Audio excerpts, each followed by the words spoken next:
Hi friends, I'm so glad you're here today. Welcome from all of us at He is Risen Ministries. I hope you're comfy and ready to listen because we're going to talk about something really big, really exciting, and really true. Today we're talking about dinosaurs. Not pretend dinosaurs, not movie dinosaurs, real dinosaurs. And guess what?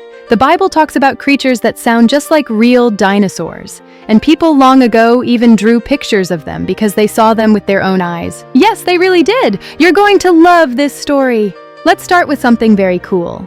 A long time ago, before people had phones or cameras or picture books, they still wanted to remember important things, so they drew pictures on cave walls. And all around the world, Africa, Asia, Europe, North America, Australia, people drew animals they saw. They drew horses, they drew birds, they drew fish, and they also drew creatures with big spikes, long necks, long tails, plates on their backs, horns on their heads, creatures that look exactly like dinosaurs. They weren't guessing, they weren't imagining, they drew what they saw. Just like when you draw your dog or a fire truck or your house, you draw things you see. Kids draw what's real to them. Grown-ups long ago did the same thing. That means people really lived at the same time as dinosaurs. And the Bible tells us this too. God made all the land animals and people during the same week of creation, so of course they lived together. And in the book of Job, God talks about a creature that sounds exactly like a huge plant-eating dinosaur. Not kinda like one. Not maybe like one, a lot like one. Listen to this. In Job 40, verses 15 through 19, God says, "Look at Behemoth, which I made along with you. He eats grass like an ox. His strength is in his hips. His power is in the muscles of his belly. His tail sways like a cedar. His bones are tubes of bronze. His limbs are like bars of iron. He ranks first among the works of God." Isn't that amazing? God describes Behemoth like a real creature, not a pretend monster, not a fairy tale character. A creature God says he made at the same time as people. And when God says its tail sways like a cedar tree, he means a huge tree. A thick, strong tree. So big you couldn't wrap your arms around it. That's not the tail of a hippo. It's not the tail of a cow. It's not the tail of an elephant. Their tails are tiny. But the tail God describes is enormous, just like the tail of a dinosaur with a long neck and long tail. One of those giant, heavy, plant-eating dinosaurs we see in museums today. So let's imagine this together. Close your eyes if you want. Picture Job standing on a hill. The wind is warm, the sky is bright, and God says, "Look at Behemoth." And out walks a creature taller than your house with legs as big as tree trunks, a body longer than a school bus, a neck that stretches into the sky, and a tail as strong and thick as a giant tree swaying in the breeze. The ground shakes a little when it steps. Job sees a real animal, a real dinosaur, and God is using it to teach Job something very important.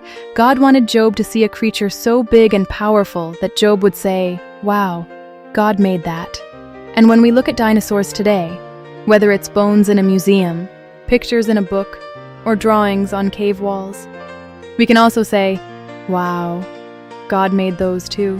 Now let's think about those cave drawings again. Some people today say, "Oh, those drawings are just pretend." But that doesn't make sense. If you lived long ago and didn't have cartoons or books, you wouldn't draw something you didn't see. If you saw a big kangaroo, you would draw a kangaroo. If you saw a giant bird, you would draw a giant bird. And if you saw a dinosaur walking around, you would draw that too. Kids do the same thing today. If you see something cool, you draw it. You draw your toys, your pets, your house, your parents, your favorite characters. You draw what you know. So when ancient people drew dinosaurs on caves, they did it because they knew dinosaurs were real animals they had seen. Not pretend, not imagined real. Let's bring this close to your life now. Think about something you've seen that's really big. Maybe a tall building downtown. Maybe a huge airplane flying over your house. Maybe a big semi-truck driving past. When you see something big, it makes you feel small, but not in a bad way. It makes you say, "Wow." It makes you feel amazed. That's how Job felt when God pointed at Behemoth. And that's how we should feel too when we think about God's creation.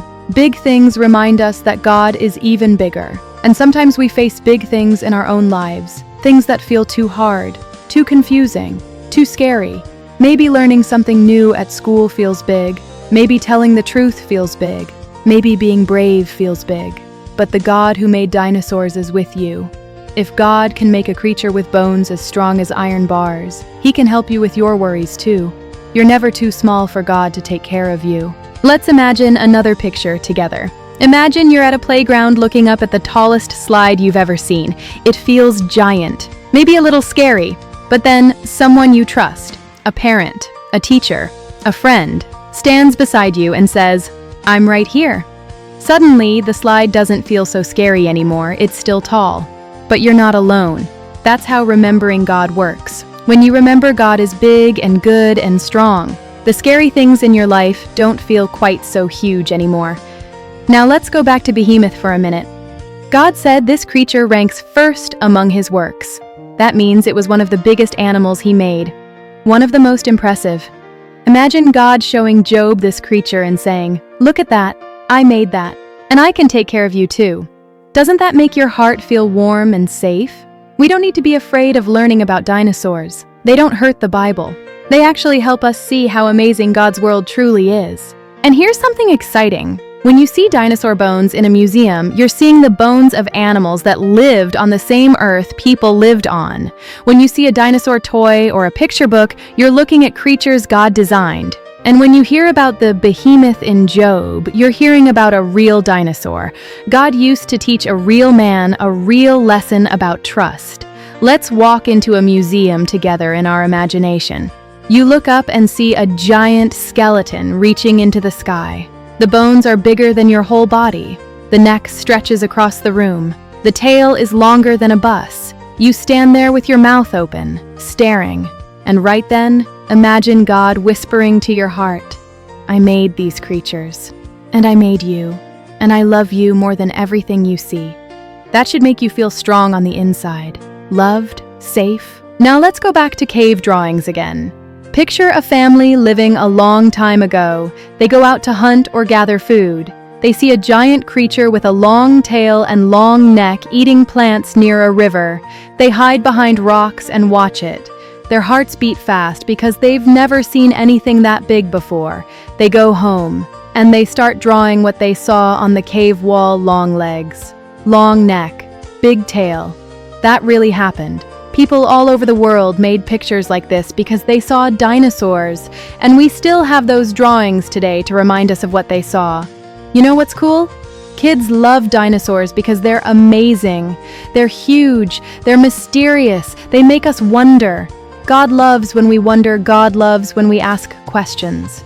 God loves when we look at His world with curiosity. He made you with a smart brain and a curious heart so you could learn and discover, and dinosaurs are one of the most fun things to learn about. Sometimes people get confused about dinosaurs and the Bible, but you don't have to be confused. The Bible talks about real creatures. Job heard God describe a real dinosaur. People long ago drew real dinosaurs. And God made all animals during the same time. He made people. That means dinosaurs aren't pretend. They're part of God's world, part of God's plan, part of God's amazing creation. Here's your challenge for today. The next time you see something big, anything big, I want you to think about God. Look at a big tree and remember how big God is. Look at a big truck and remember how strong God is. Look at a tall building and remember how wise God is. And the next time you see a dinosaur toy or a dinosaur picture, I want you to smile and say, God made dinosaurs, and He made people, and people really saw them. And most important of all, I want you to remember this. The God who made giant dinosaurs also made you, and He cares about you even more. He knows your name, He knows your heart, He knows your worries, He knows your dreams. You are not small to Him. You are precious. Thank you for being here with me today. Thank you for listening with your big imagination and your curious heart. I hope you leave today feeling excited, brave, and full of wonder. The Bible is true. God's world is amazing, and you are loved more than you can understand. Come back next time, and we'll explore even more of God's wonderful stories together. Until then, take a deep breath, smile, and remember, The God who made dinosaurs made you too.